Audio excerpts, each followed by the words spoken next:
Today on the show, we see you standing there, so haughty, so confident, and we hope you find solace in your writing and your books and your podcasts and your video games. I don't know. Yeah. Those all actually sound like great things. Like, it's a great weekend. Yeah, I would find solace in all those. Lots of solace. So much. A quantum of solace.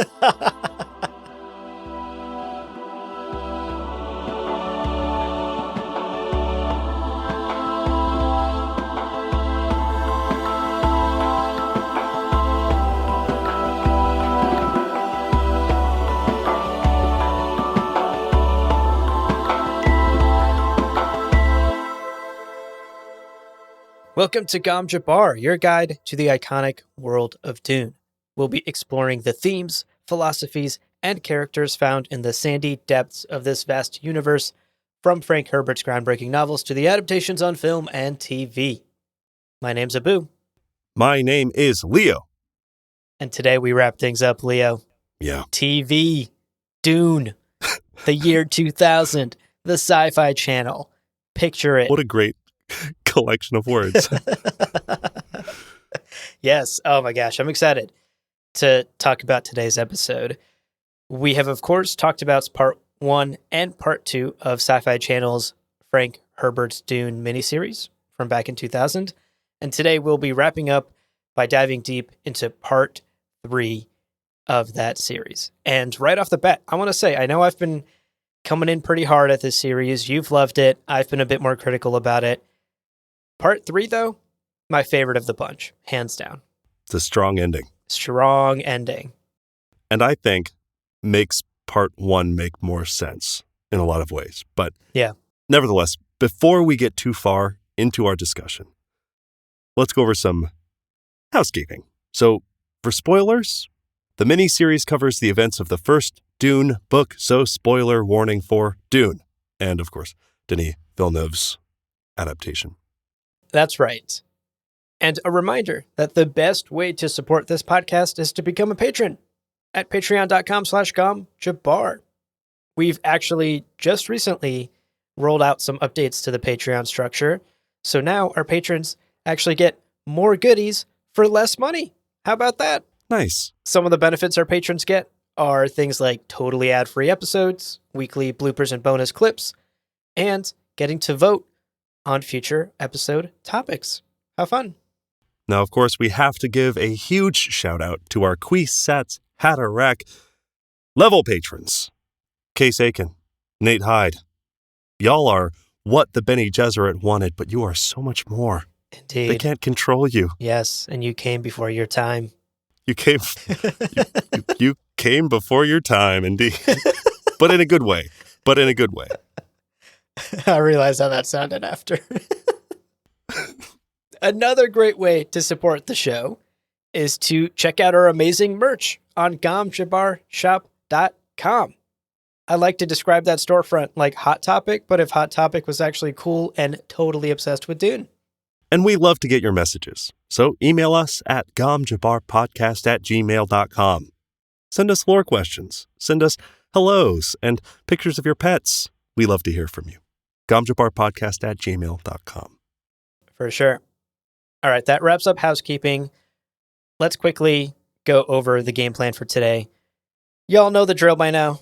We're going to dive deep into the final 90 minutes of this miniseries, part 3.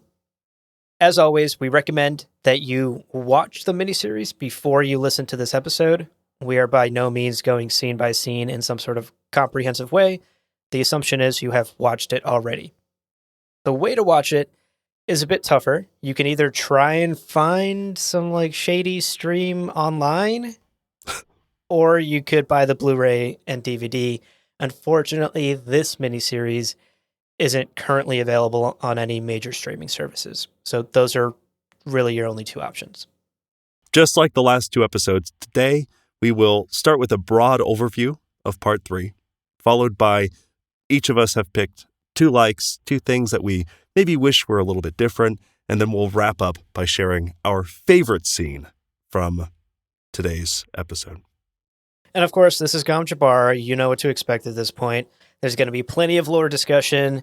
There will be comparisons to both the Denny and David Lynch adaptations sprinkled all throughout today's conversation as well. So, before we dive in, let's take a short break, but don't go anywhere, folks, because when we come back, we are wrapping up this miniseries and talking all about part 3. Welcome back, everybody. Hope you had a nice break. Let's get into it. Let's talk about the overview of Part 3. So, Part 3 covers the final section of the book, and just like the previous sections, this one is broadly pretty accurate. Pretty accurate to the events, the narrative beats of the original novel. Yeah, totally. Part 3 picks up after the 2-year time skip, and we see Paul's growing influence among the Fremen. Right. In the opening scenes of the episode, they recover Paul's father's skull, and then later he rides the worm, he reunites with Gurney. We also see things go down on Giedi Prime, just like they do in the book. Fade's attempt on the Baron's life. We see Alia and Jessica in the Southern Sieges. All of this tracks with what's in the book, of course. There's some scheming from the Baron and the Emperor, which ultimately culminates in the battle at Arrakeen, where Paul defeats the Harkonnen and the Sardaukar. And then Part 3 and this miniseries ends in the same place the book does, in Arrakeen Palace, when Paul defeats Fade Rotha in one-on-one combat and takes everything Shaddam IV owns, including his Air Jordans and the Imperial Throne. Uncreased Imperial Throne. Now, just like the previous episodes, this episode did include some new scenes unique to the series, and some of them are killer. Some of them are so good. So good. Even the first scene is a guerrilla-style Fremen raid where, of course, as mentioned, Leto Atreides' skull is retrieved. But also we see the tactics that the Fremen are employing to offset and keep offset the Harkonnens, right? Yeah. All stuff that we only hear about in the book in hindsight, we actually get to see in this episode. And that's a big theme that I'm going to talk about later as well. We get to see some stuff that's only briefly mentioned in the books, which is fun. Yeah. We also get to see Alia in the room as that one Fremen baby is born. In the book, we only hear about this after the fact, when Alia tells us, but here we actually see the moment take place, and we see how she touches the baby, it falls silent. Everyone is like whispering, oh my gosh, she's a witch, she's a witch. Yeah. And we experience some of that alienation that Alia goes through as a weird toddler with generations worth of knowledge among the Fremen. We get some unique to the series Irulan scenes. Love them. Going to talk about them myself in a little bit. But first with Shaddam and Fenring, where she cracks the Arrakis case wide open. Detective Irulan is on the case, her pipe fully stacked, smoking all the time. And then later, as she inquires into the definitely a hottie Muad'Dib. Yeah. She's like, but have we seen him? Right. Does he have feet pics online? The agent's like, that is so specific. Hyper specific. I learned something about you, Irulan. Damn. I mean, I'll look into it on incognito browser. But I'll look into it for you. Like, Muad'Dib right. feet pics. Oh my god. You have to use Bing for that just to make sure you get this. Oof, yikes. Yeah, keep safe search on, y'all. That might take you down some wild rabbit holes. We also get some cool Paul visions in this miniseries where he sees some dancing worms who then get killed off by this onslaught of grass that starts to grow across the desert. I actually read this as a pretty direct homage to that terrible 1984 movie scene where Paul in that movie literally like talks to the worms and they listen to him and he controls them. At first, I legitimately thought that's what was happening here as well, before it was made clear that this is just a vision that he's seeing. Glad they didn't go that route, but it does feel like a pretty on-the-nose homage to the 1984 scene. Agreed. I think the visuals are too similar for it to be unintentional. Now, we get a fantastic little confrontation with a guild agent, very wiggly, swiggly He's guy. so wiggly. He's so wiggly. It's clearly a snake in human disguise, where we begin to see this duality of Paul Atreides and Muad'Dib, right? Where the agent says, I'm protected by all this bureaucracy. And he goes, that doesn't apply anymore. Exactly. Very cool. Also features my favorite line read of the entire show, which is the be quiet. So good. Very good. Oh my God. Alec Newman really brought it in part 3. I did not believe him as Paul in the first 2 parts, but here I was sold. I'm just saying, I think it was like the direction was go whiny, go petulant, go young. Yeah. So that now would feel this much cooler. It would stand in stark contrast to now. Yeah. And it does. It does. It really does. It truly does.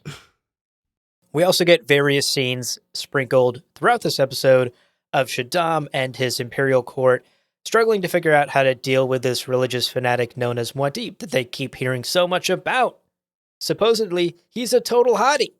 He's got feet pics. Yeah. We actually get the scene where the Sardaukar are sent to the southern, basically the southern Sieches or the southern caves. And this is the assault where Alia is captured and baby Leto 2 is killed. And incredible to see this scene. Incredible. Another scene we see during the assault on Arrakeen a little bit later is Rabban, Beast Rabban, and how he dies. He's killed in this scene by the very people he spent years oppressing. Subtle. Another totally unexpected thing to see, but I'm so glad we got it. Yeah.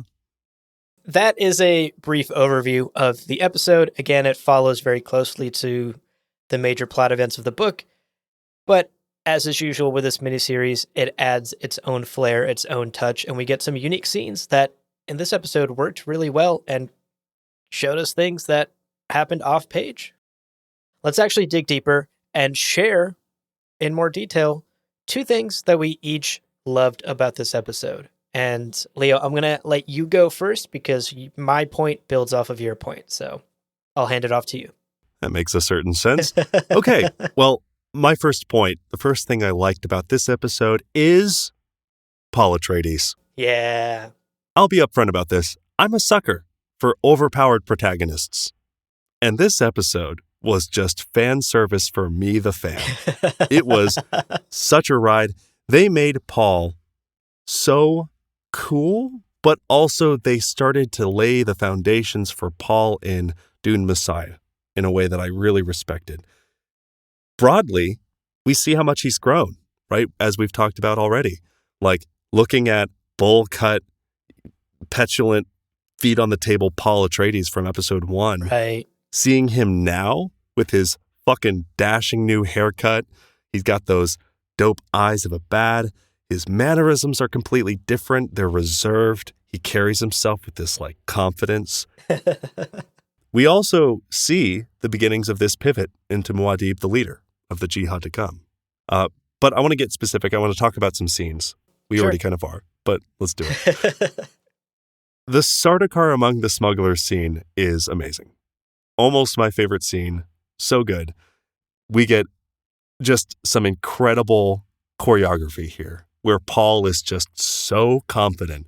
He is untouchable. He catches the knife when it's thrown at him. Oh my God, so good. We get to see the weirding dodge that comes back later. The juke, amazing. Oh, the juke is so good. He pressed O at the right time, got those invincibility frames. And then he's like, submit, Commander. And the commander's like, what? No. And he does the voice, and we get to see just how quickly. I also at this point Googled Alec Newman height, because he's not a tall dude. He's 5'8", but the way he stares up at the Sardaukar commander, incredible. Still felt like he was looking down on him. It was amazing. Yeah. Now, not long after that, we get Paul confronting the weirdly wiggly Spacing Guild guy who's like trying to protect himself with red tape. He's trying to protect himself with bureaucracy and going, oh, you can't hurt me. And Paul interrupts him with this like, unbelievable read, that Be Quiet. And it's electric. I've rewatched just that little moment a dozen times, and it's still so much fun. Yeah. It's great. It's not explained why the guild's navigator is there, though. Did they ever explain why he's like randomly in a siege? Right after that, there's a line from Gurney, from the smugglers. They've been seeing guild agents everywhere buying up spice because their navigators are seeing the blindness of the possible nexus of Paul ending spice production. Gotcha. So he's like there trading with the smugglers or something. Like that's where the connection is coming from, I guess. Yeah, I guess so. Okay. I mean, I think that's kind of their implication there. It is weird. Yeah. I'm not questioning it. It went right from that Sardaukar scene to the guild person scene. And I was like, where did this guy come from? I know. It was a jump. Yeah. And I don't know if that was like 2 weeks later, 45 minutes later. They're like, okay, Otham, take him away into this other room. Wiggle, wiggle, wiggle. Wiggle, wiggle. How long has he been wiggling in that room?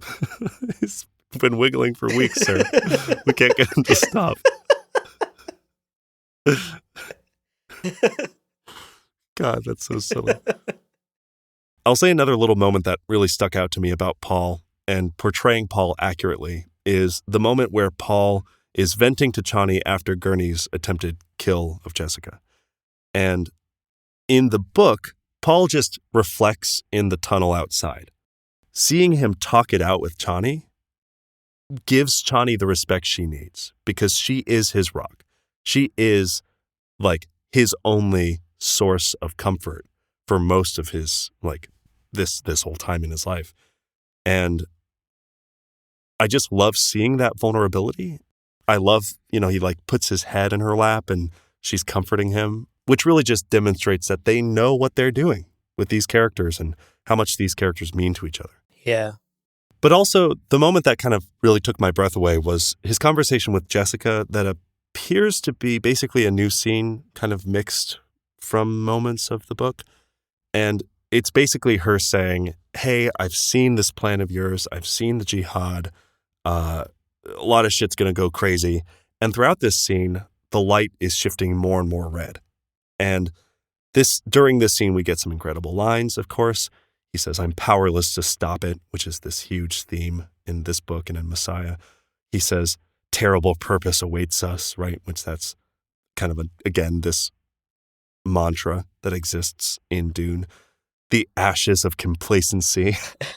New society will be born from the ashes of complacency. Amazing.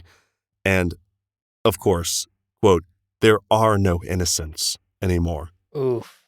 Which is just exactly what we need to hear from Paul to know that Paul isn't 100% the good guy. Right. It is so much more effective to hear that line said out loud. Yeah. Because that line exists in the book and you read it and you're like, yeah, yep, cool, no more innocence. But to actually hear your hero say that out loud with such conviction, that is 100 times more chilling. He just states it like a fact. Yeah. He's like, no, there are no innocents. And like, what are you talking about? No. Yeah, 100% agreed. It's wild. It's wild to hear that spoken from this character that we've spent 7 or 8 hours coming to be on the side of. Dune's an effective story, just top to bottom. It's a great story.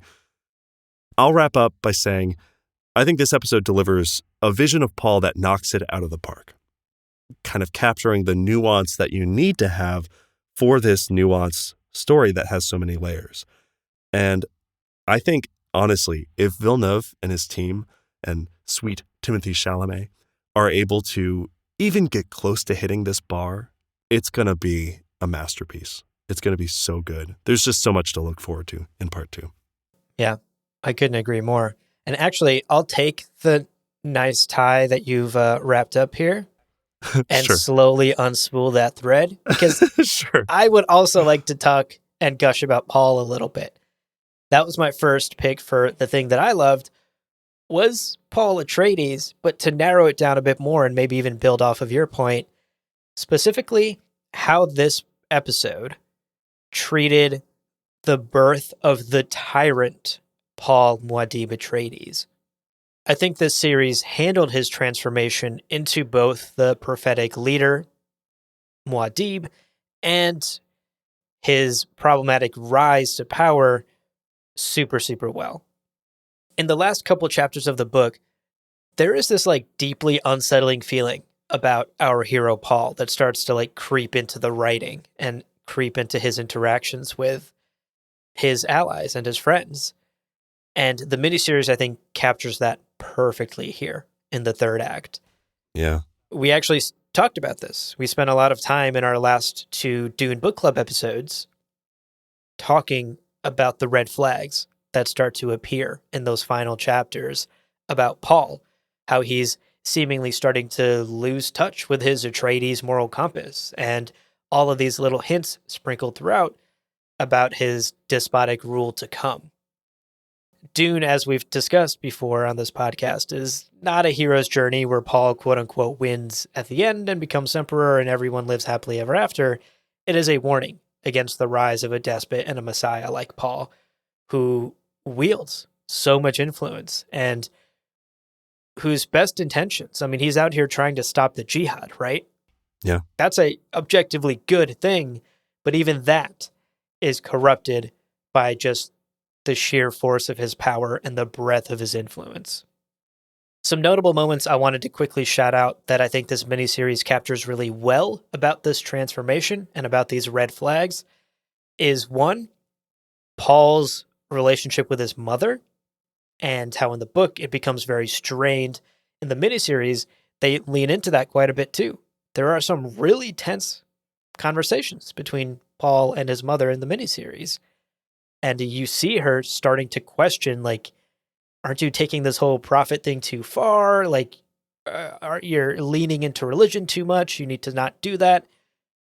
And Paul responding in like this cold way, we're manipulating them. Yeah, I'm doing what needs to be done. He's also losing touch with his humanity throughout this episode because, as we know, his visions show him so much that he is as close to omniscient as any living person has ever been in the history of humanity at this point. Yeah.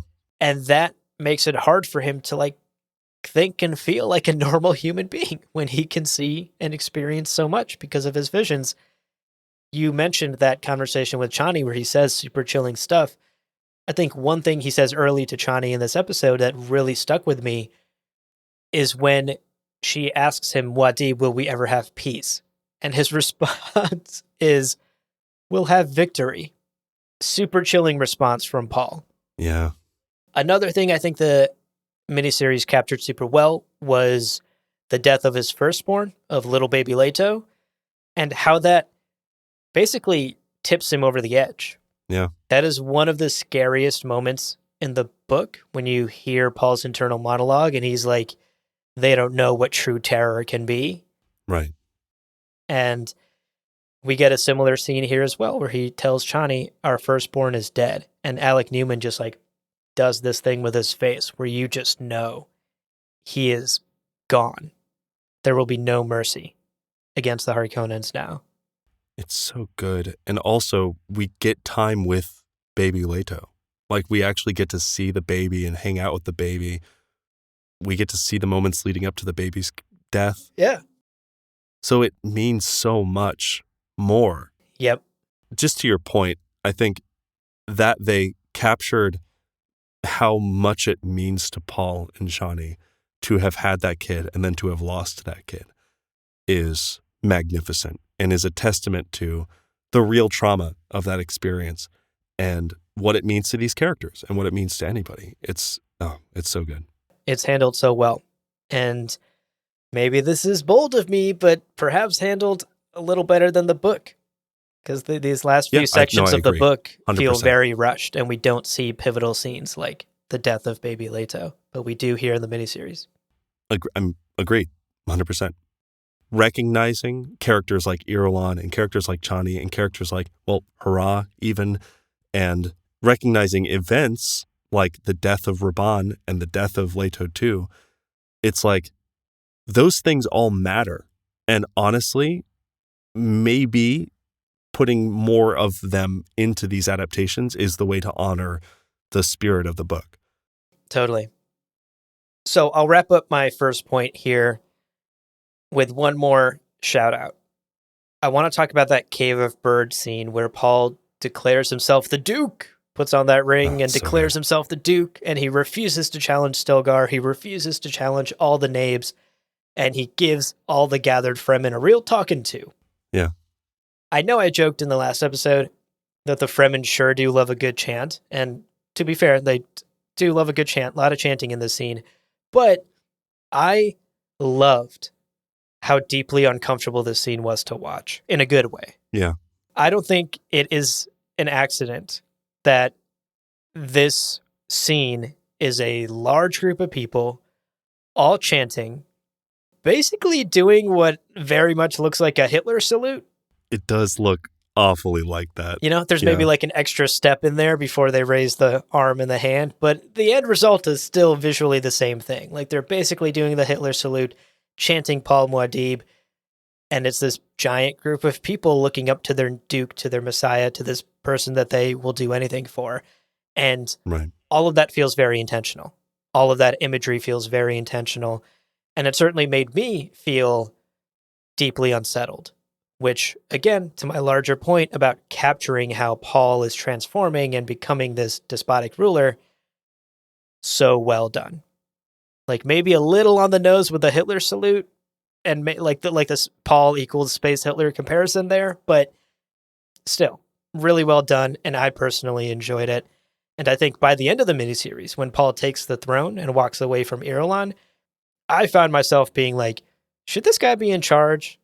And that is exactly the question viewers should be left with by the end of Dune, if it has been adapted well. So really, hats off to the series for nailing that and nailing it in a way that we have yet to see in any other adaptation. Also remarkable, like how poignant of a point that is to nail in such a goofy show, like in such a silly, over-the-top show that takes itself like way too seriously sometimes. And like the tone is all over the place, but there's some real nuance there, which is really, it's fun. It's fun. Okay, Leah, what's item number 2 on your things you loved? Well, like always, couldn't choose just a second one, so I chose 2 and pretending it's one thing, Chani and Irulan. Perfect. Yeah. No, we know the drill now. We're with you. Listen, you establish a pattern, you stick to it, consistency, make a brand image. It's great.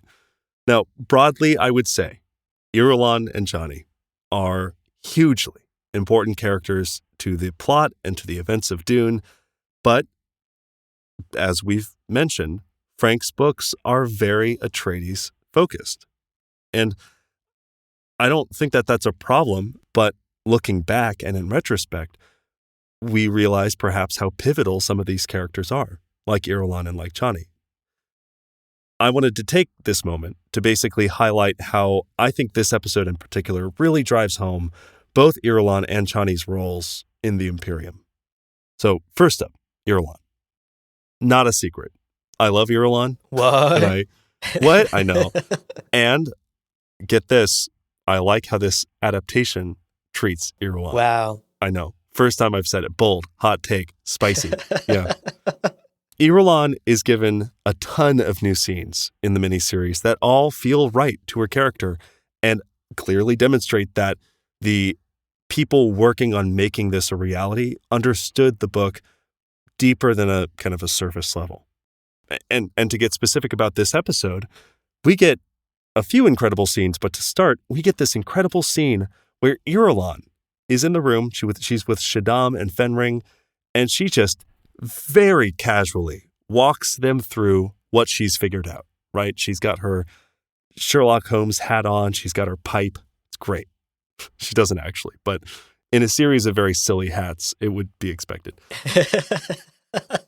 I will say that a little later on in this very short scene, Fade is flirting with her by the window. He walks over. He goes, "I've decided we're alike." He's I don't like flirting is a very strong word for what's happening. Like he's slinging his erection at her. Yeah.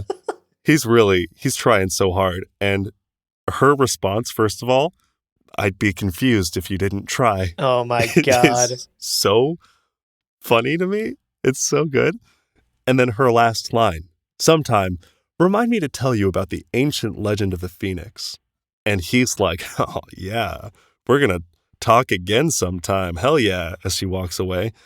Is such a fun tip of the hat to the fact that I think at this point she's figured out Paul Muad'Dib is alive.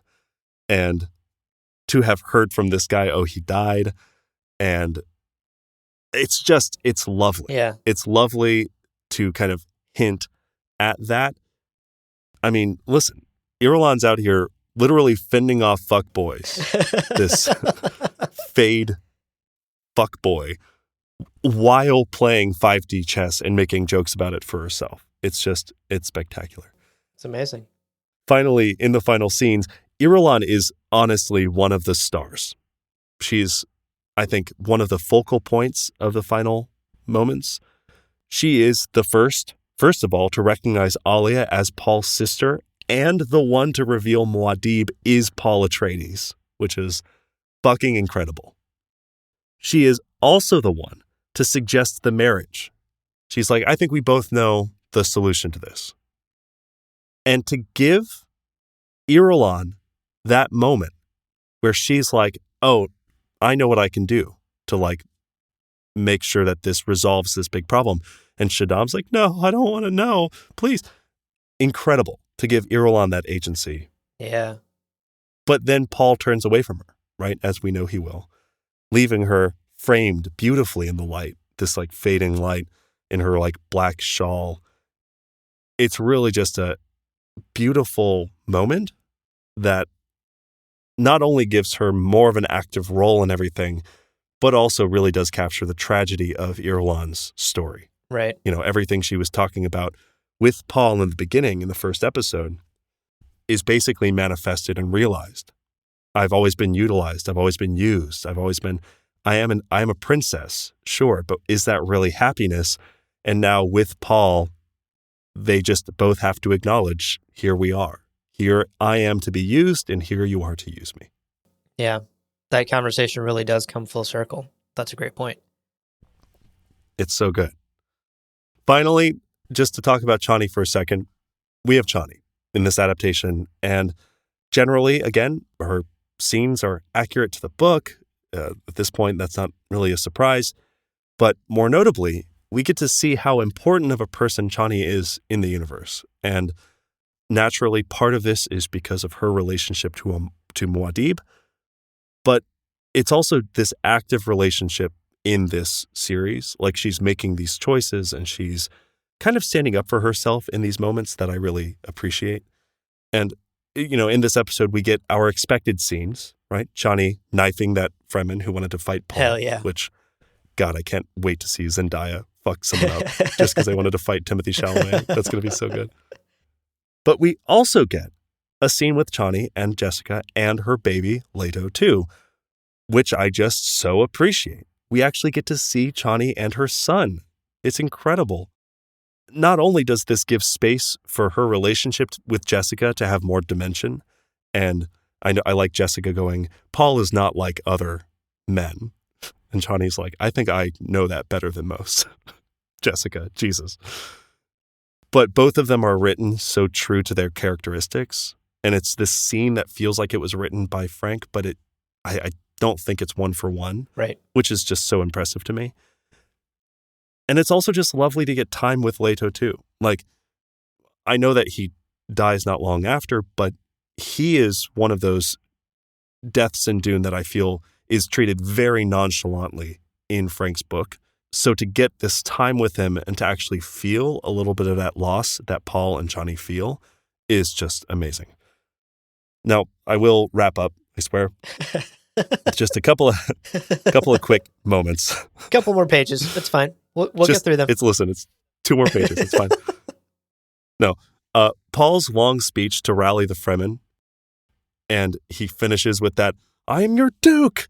And it's just silence. You're right. It ends with a very problematic chant. But recall, silence, and then Chani steps forward and says, as Liet taught us. And that's what begins the cascade. Like, Chani is in that moment the catalyst for, she's the bridge from Muad'Dib to the Fremen in that moment where Paul is choosing to change Fremen tradition. Yeah. And then finally, Irulan slinks forward, Julie Cox in her beautiful golden dress, to propose marriage. Jessica goes to stop Paul or to warn him or something, and Chani shuts her down. And this blew my mind because in the book, I went back and checked, in the book, Chani is there, but she's very withdrawn. She's still mourning and she's quiet and she whispers. Everything she says is in whisper, and Paul is consoling her, right? Paul is just taking the throne, but he's also going, my love, don't worry. You're the only girl for me, babe, you know? And she's just the quiet, meek there. She's receiving all of that. She's not doing anything. We know that Chani is a Fremen.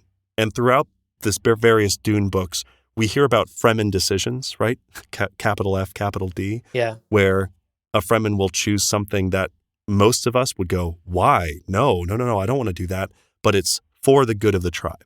And the look in her face, the actress for Chani, the look in her face when she tells Jessica not to interfere, and this is for the good of us all, is so good. My God. It's like, maybe just because I was thinking about all this and I was in my head a bit, but I really see the reluctant acceptance of the need for Paul to have this marriage with Irulan in Chani's face. Right. And I mean, even small moments like this, right? In the book, she is, like you're saying, distraught. Her son has been murdered. She's watching the love of her life marry another woman for political reasons. And we know how strong Chani is, but it takes even small moments like these that you're describing for us to see that. And I think that's what the miniseries did so well, is it took these things that are written in between the lines. It's not like they don't exist in Frank's book, but they aren't explicitly called out. And what the miniseries did with Irulan, what it did with Chani, is shine a light on these characters that, you know, lived very much in Paul's shadow in the book. Yeah. I mean, the book focuses, as it is expected to, on the superhero man at the center of the story. Right. It makes a certain sense, but I think seeing this adaptation of Frank's book, even 20 years ago, that made these changes to better give space to the incredible women of Dune is amazing. And all I'm saying is hopefully, Denis, you're taking notes. For sure. I couldn't agree more. Well, that was my 9 things that I liked. What is your second thing that you liked? Well, I'm going to stick with just one, and this is pretty quick, but I don't understand. What does that mean? Your mentap brain is just malfunctioning. Your eyes have rolled into your head, but they aren't rolling back. Something's broken. Just vomiting blood. Yeah. Yeah. So item number 2 that I really loved about this episode, we've already sort of touched on and brought up, but I liked how much of the things that are off page made their way on screen in this adaptation. Yeah. Honing in a bit more, like specifically what I loved to see more of in the miniseries was the climactic battle at the end.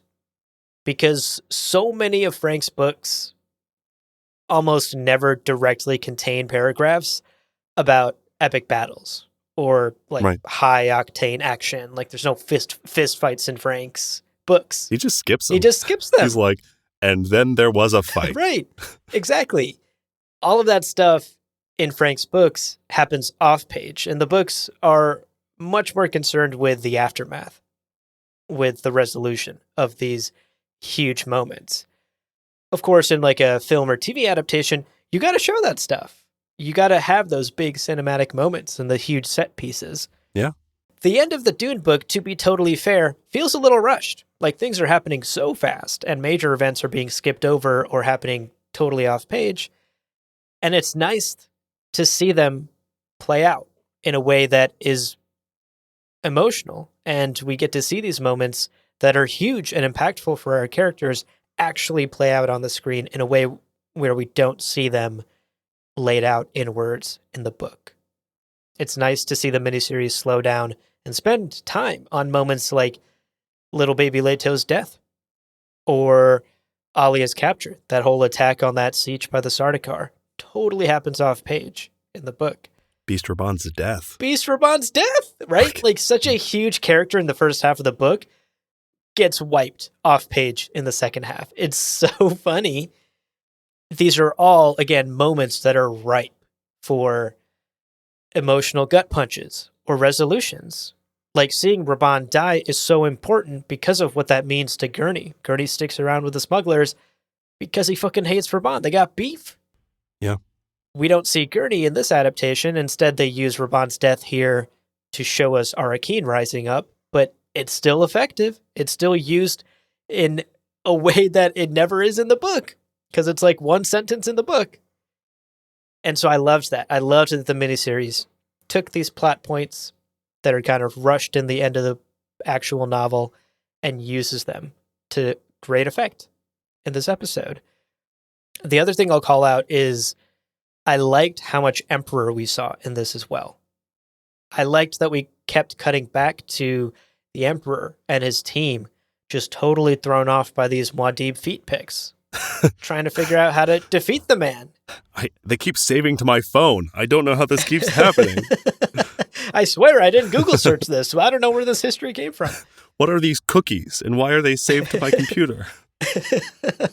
Shadam, it says you have an account to muad'dibfeedpics.com?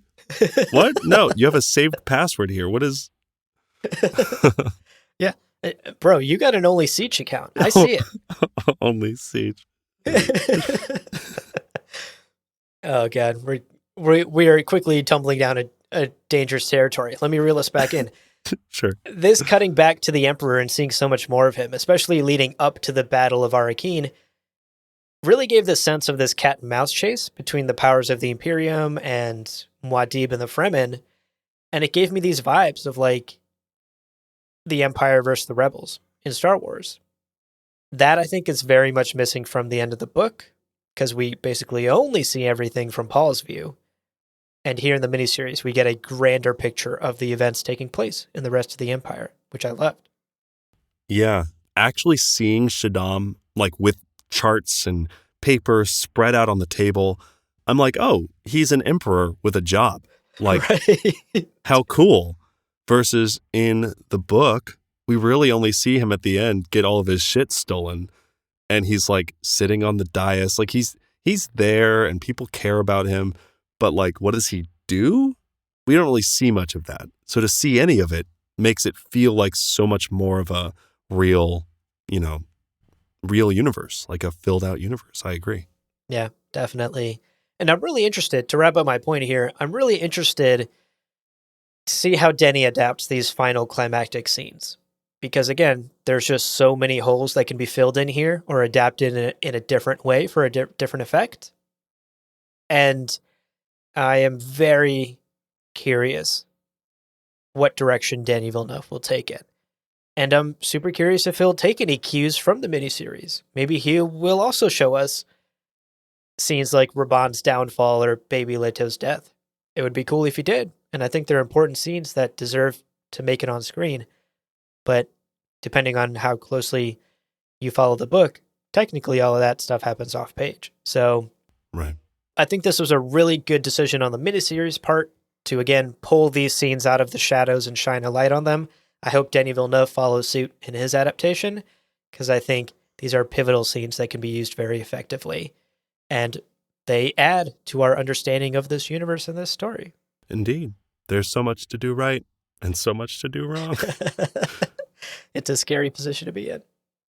With that in mind, let's get ready to transition and talk about things we didn't like from this series and from this adaptation. Before we do, we're going to take a quick break. So stick around. We'll be right back. Don't go anywhere. Welcome back. So let's get into some of the things in this miniseries that didn't work for us. And to kick it off, Leo, I will hand it off to you first. What was item number 1 that you disliked about this episode? Well, as always, I struggled to come up with these. No, actually, these came pretty quickly. Jessica learned of her father's identity way too fucking late in the show. For as accurate as this miniseries is, Jessica learning that she is the daughter of Baron Harkonnen at the point where it happens in this miniseries is kind of a problem. Now, they, very early on, skipped the still tent scene, and that's when Paul begins to have these visions. He goes, I know you're pregnant. I know your father is Baron Harkonnen. And he says it, and in the book, Jessica's like, oh, yeah, that makes sense. Yeah, okay. The still tent scene, I think, is perfectly written. And they chose not to do it that way. They chose to kind of spread out those conversations to different parts of the series. Yeah. But because they made those adjustments, this is coming way too late. And I'm not even necessarily talking about pacing. Like, I think you and I talked about this before we were recording. I think theatrically it works. It's a fun beat, before the final battle to find out that the big bad is the grandfather of the main character. What? Whoa, crazy. But Jessica at this point has other memory. Right. Jessica, for 2 years, that's such a good point, has had access to every female ancestor memory. Does that mean she can talk to Baron? No. Does that mean she can talk to whoever slept with Baron? Yes. Yeah. 100%. 100%. Even has those memories. And has the memories of sleeping with Baron. Listen, other memory, take it or leave it. It's a mixed bag. You win some, you lose some. It's fun, yeah. You win some, you lose some, and you have sex with everybody. That's how everybody's ancestors fucked some hotties and fucked some not so hotties. It's fine. some naughties, yeah. Hotties and naughties. It's true. It just feels like they realized too late that they had to include this reveal. And no, or maybe they just treated it theatrically, but it feels like a theatrical decision. What is good drama at the expense of lore accuracy? Right. Also, I just think Jessica's terribly written during this scene. Because again, even when she is told it out of the blue by Paul early in Dune, she goes, oh yeah, that makes sense. And her panicking, I don't know, that whole scene read as like they wrote this thinking about viewers who are not deeply familiar with Dune. Yeah. Didn't feel like they were writing this from the perspective of what would Jessica of House Harkonnen say and do. Anyway, that's my first pick. What about you? What is the first thing that kind of rubbed you the wrong way from today's episode? It's about time we have this conversation, Leo. I wanted to talk about this all the way back in episode 1, and I held off, but I can hold off no longer. We got to talk about these hats. Oh, I was hoping you were talking about pugs. Okay, yeah. These hats. Right. The hats in this miniseries. Look, I'm not going to mince words here. The hats are, in a word, bad. They are outlandish and garish to the point of being so distracting and feeling so out of place in this universe. Even in the established aesthetic of this miniseries universe, they feel out of place, which is so weird. Yeah. It's like we created this meticulous world building and then threw in this weird thing that doesn't make sense. Everything. Like, I'm not talking like just one person's weird hat stood out. The pointy hats of the guild members, the giant winged hats of the Bene Gesserit, that like enormous thing that Moheim is wearing, the floppy hats that the Sardaukar are wearing into battle. I can understand that being like a ceremonial thing you wear at a medal ceremony. Why are they wearing these like silly hats during a raid into a siege? It's such a weird decision in the costume design, and it makes it hard to take a lot of these things seriously. Like the Sardaukar in particular, I think were mishandled in this series because they do not come off as menacing in any way. And I think the hats, honestly, the hats have a lot to do with that. It's just hard to take anyone seriously when they're wearing hats like that. You know what the guild hats remind me of? What are those? Those crackers? Oh my gosh! That you put on your fingers. You put on your fingers and you have nail fingers and you're. Yeah. Yes. What are those crackers? Guild hats. Guild hats. Let's just call them guild hats from Guild now hats. So silly. So silly. And What the the fact fuck that are you those? looked at someone's costume and was like, that looks like a treat. That looks like a salty Like a snack. salty snack that I'd get from Walmart. Yeah, I think it's a bad look all around. And I can't believe I'm saying this, but there are worse examples of hats than the outlandish ones. Because I think beyond just the super expressive hats, there's just a bunch of just like super flat, boring hats. Yeah. Like, I don't know what that thing that Fenring has on his head is, but it's not a hat. I have no idea. Like, I don't know what dictates a hat, like somebody fight me on the semantics here, but like he just has this like purple cloth on his head and it looks so terrible. Yeah. And, we've talked so much in these 3 episodes about the bold decisions that this series has made. You have maybe landed more warmly on these decisions than I have, and I've been a bit more critical, but I think at the end of the day, both of us have agreed that being bold is always better than being boring. Yes. This is where I would amend that statement a bit and say, for me, there's also a difference between a bold choice with a purpose and a vision, which I think a lot of this series has, and a bold choice that is just there for the sake of being bold and loud and getting people to notice, which is where I think the fucking hats fall. Yeah. I hated them in almost every scene. They were so incredibly distracting.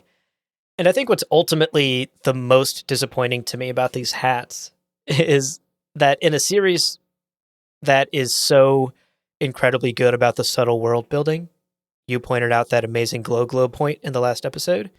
Right. It's just disappointing to see them make such a obviously loud and obnoxious decision in the costume design that doesn't feel like it's part of the world at all, when it treats so much of the rest of the world building so well and is so subtle about it. My annoyance with the hats actually kind of extends beyond just the headwear to the overall costume design too. I disliked almost all of it, to be totally honest. The like weird karate outfit that Paul's wearing at the end is so weird. Yeah. But I don't want to harp too much on that point, on the costume design. I'll leave it at the hats. There's nothing, I guess, objectively wrong with the costume design. That is a very subjective preference on my part. I'm more inclined to like a muted, more minimalist aesthetic over something that's colorful and flashy, but that doesn't make one better than the other. That is just the kind of aesthetic that I prefer and why I love the Denis Villeneuve adaptation so much. It is very minimalist. Well, I was going to say, like, a lot of the Fremen outfits, when they're, like, in the sieges, and, like, Chani has a particular, like, look to her clothes that I really liked. And I remember catching myself going, like, I love that top. Like, Chani, nice top. And in general, I think you're right. It's like they decided anything that has to do with the Imperium has to be, like, big and gaudy. I got to ask myself, I wonder if, in the same way that Cackling Baron is maybe a byproduct of David Lynch getting his fingerprints all over Dune, do you think this is a byproduct of Jodorowsky? Oh my gosh. I could see it. Because, like, the worst outfits look like they're straight from the Jodorowsky sketches. Right. That is such a good point. I hadn't thought of that. I mean, it's possible. It's, again, remember that this is 20 years ago, and this is the first time a lot of this stuff has been imaged. But the only other time it had been imaged was for Lynch and then for Jodorowsky. Or other way around, Jodorowsky and then Lynch. That's such a great point.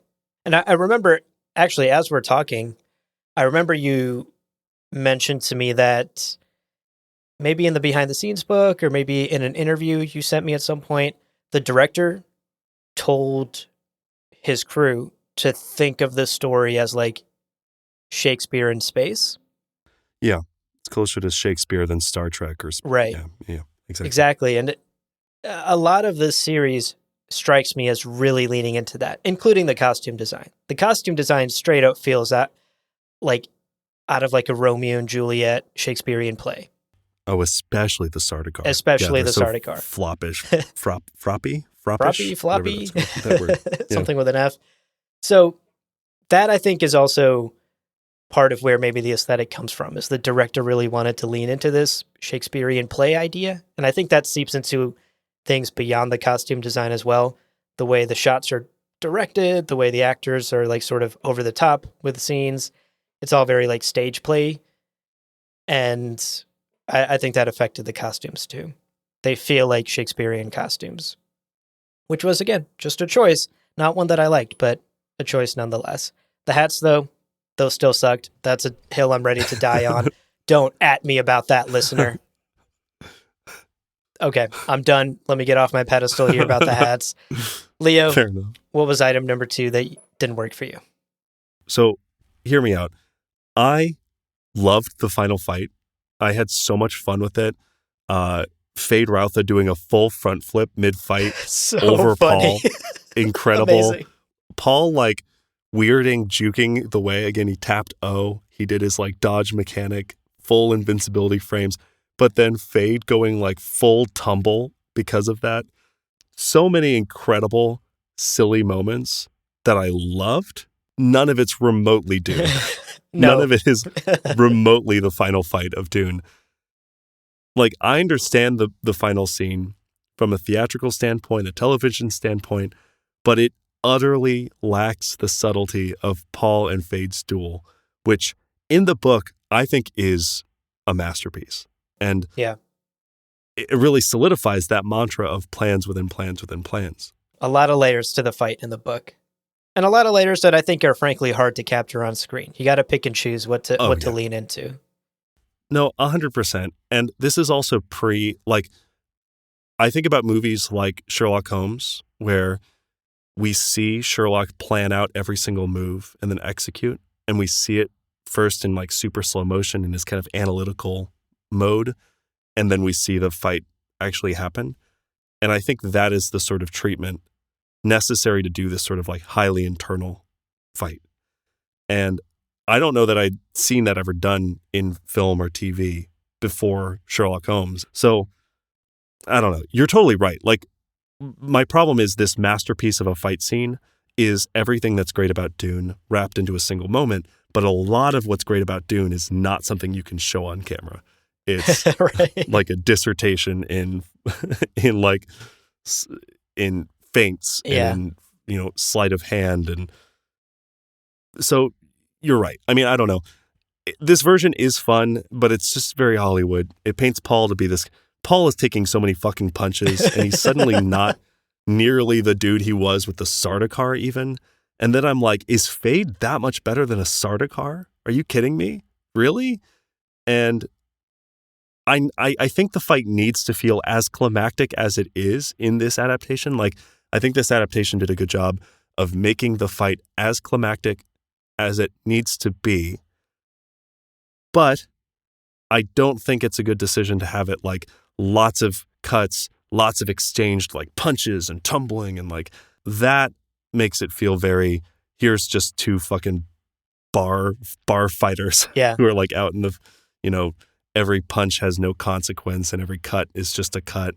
I feel like it is safer to do the like fun, then he gets cut on the stomach and he's got this big, he's blood on the stomach. I feel like that's so safe.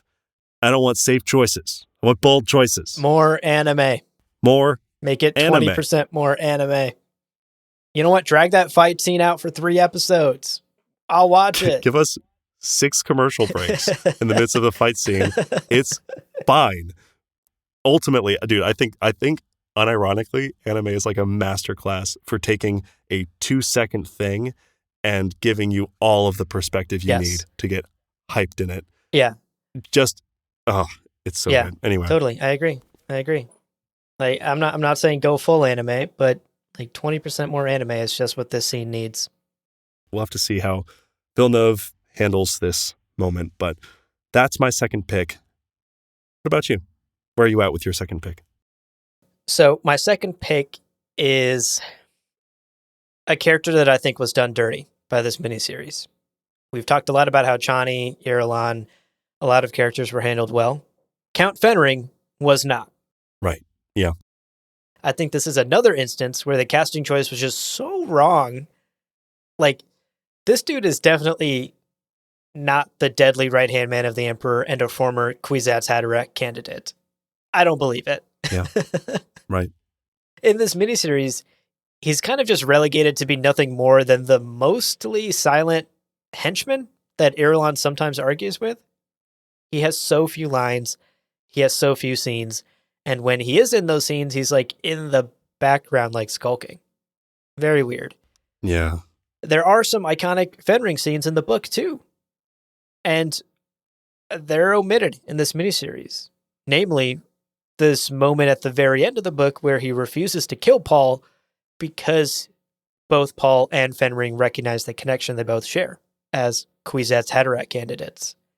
And he turns to the Emperor and he's like, no, I won't kill Paul Atreides. And then the Emperor bitch slaps him. Right. That is completely missing from the miniseries. And, to be fair, as much as you and I stand Fenring on this podcast, we have to admit that it is true that he basically only shows up for a couple of scenes in the book, and in the grand scheme of things, he's a pretty minor character. I'll never admit that. He's the most important character. You're right. Yeah, that's true. Yeah. That's fair. And so I don't want to dig at the miniseries too much for cutting this character, because again, he is so minor, but come on. He's a failed former Kwisatz Haderach candidate. He deserves more than to be relegated to this role as like the quiet Emperor's henchman sulking in the background all the time. Right. The miniseries treated Irulan's character so well and handled her story so well. And it's such a damn shame that Fenring couldn't also get the same glow up here. Would have loved to see it. Yeah. Agreed. Okay, well, those are the things that didn't quite work for us in this episode. But of course, we don't like to end an episode on a sour note. So Leo, how about we both share our favorite scenes from part 3? You go first. So the first of my 9 favorite scenes is, no. I flagged 2 scenes as my favorites, and I will only share one. If you want to know what the other one is, message us on Discord or send us an email. There you go. That's a good tease. Damn. I know. The foreplay. Jeez. So saucy. I took off my socks as I said that. Gurney's attempt on Jessica is incredible. I think that whole scene was very, very well done, in my opinion. First of all, we get none of the traitor backstory, really. Like, we don't really get that harped upon the way that we do in the book. Yeah. So when Jessica's like alone in this room and she goes and like the glow globe fizzles out and she's like, the fuck? And then just suddenly Gurney's there with a knife to her throat. I was genuinely surprised. And I know this story. Like, I know what's going to happen. I think it's a very effective moment. Yeah. And looking back, there are foreshadowed beats, right? When Paul tells Gurney, oh yeah, like, we'll meet with Jessica. Gurney goes, we were told she was dead.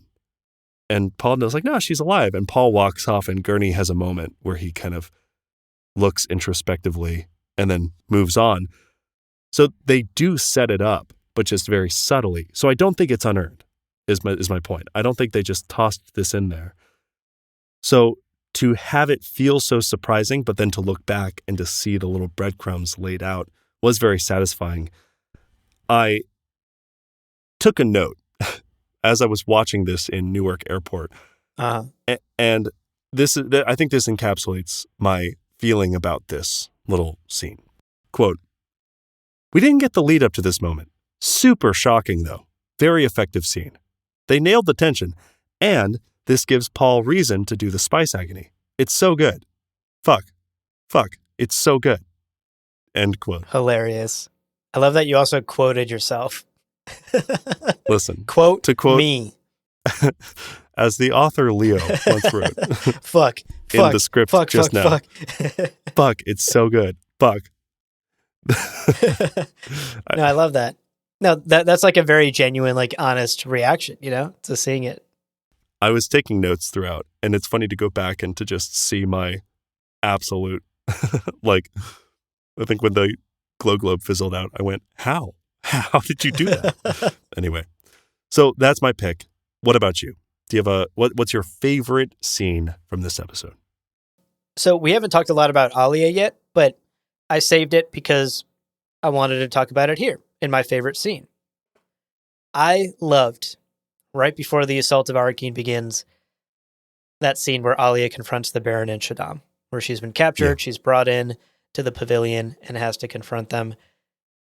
She's adorable and weird, which makes her more adorable. Yeah. And you mentioned it earlier, but I agree.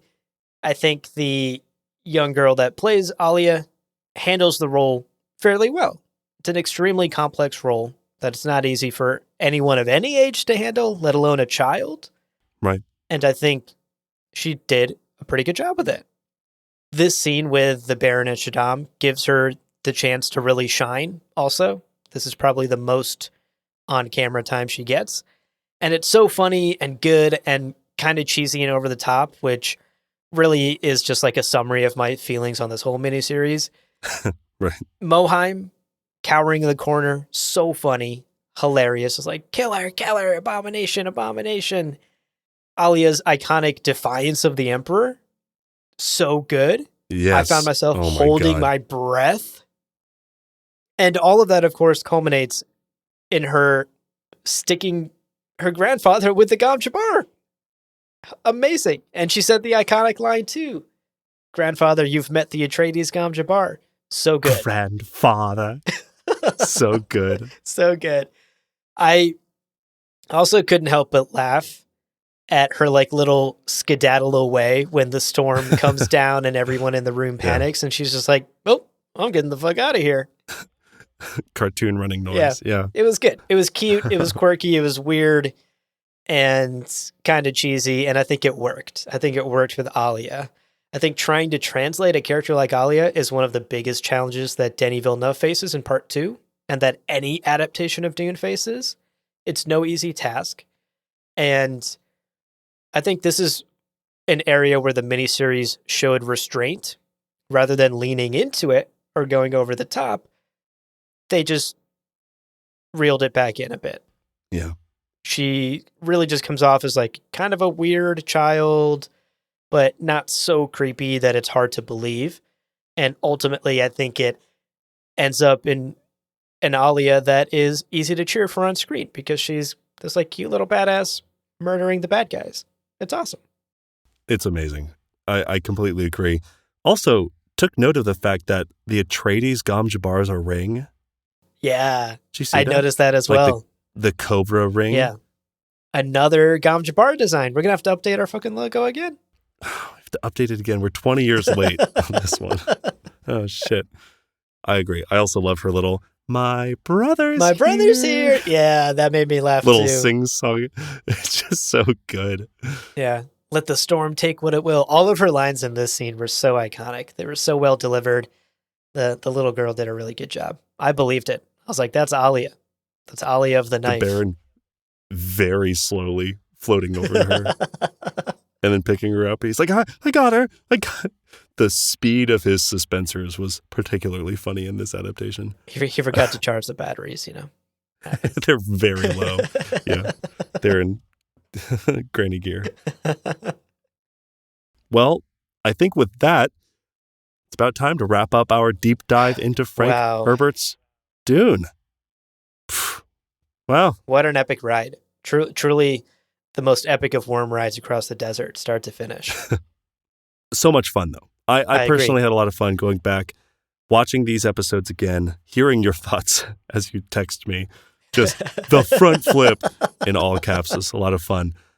I think, people have asked if we're going to do the follow-up miniseries, the Children of Dune miniseries, and happy to say we 100% will. Are you kidding me? We must. But it will likely be after our Children of Dune book club, which is starting on May 20th, as we announced last week. Right. And, that pleases my OCD to do the book club first and then talk about this miniseries that covers it. So in a way that makes sense, at least in my brain. We'll also actually probably do another episode on this miniseries, a part 4, just because we want to collect some of our broader thoughts about the series as a whole, all 3 episodes, and to touch on some of the things that we frankly didn't have time to get into in these deep dives. So stay tuned for that as well. It won't happen right away, but we are going to revisit the series once again in a part 4 at some point very soon. So if you have thoughts or questions or comments about the SyFy miniseries, perfect. Yeah. Now's the perfect time to reach out to us, either on Discord if you're a patron in the Discord, or via email at gomjabarpodcast@gmail.com. Maybe we'll finally learn the truth behind those bugle hats of the guild folk. Here's to hoping. The mystery of the hats. I need to know. The mystery of the hats. Was it you, Jodorowsky? Was it you? You son of a bitch! You son of a bitch! Well, friends, there is no real ending. It's just the place where you stop the recording. But this podcast is always one step beyond logic, so help spread the word of Muad'Dib and leave us a review on Apple Podcasts and Spotify. And be sure to check out the other shows on the Lore Party Podcast Network on loreparty.com. You can also follow us on Twitter and Instagram at lore_party. Thank you so much for listening. And remember, whoever controls the podcast controls the universe. We'll see you on the golden path. All right. Welcome to... Ooh, just slapped my mic as soon as I said that. That was a weird reaction. It's okay, I liked it.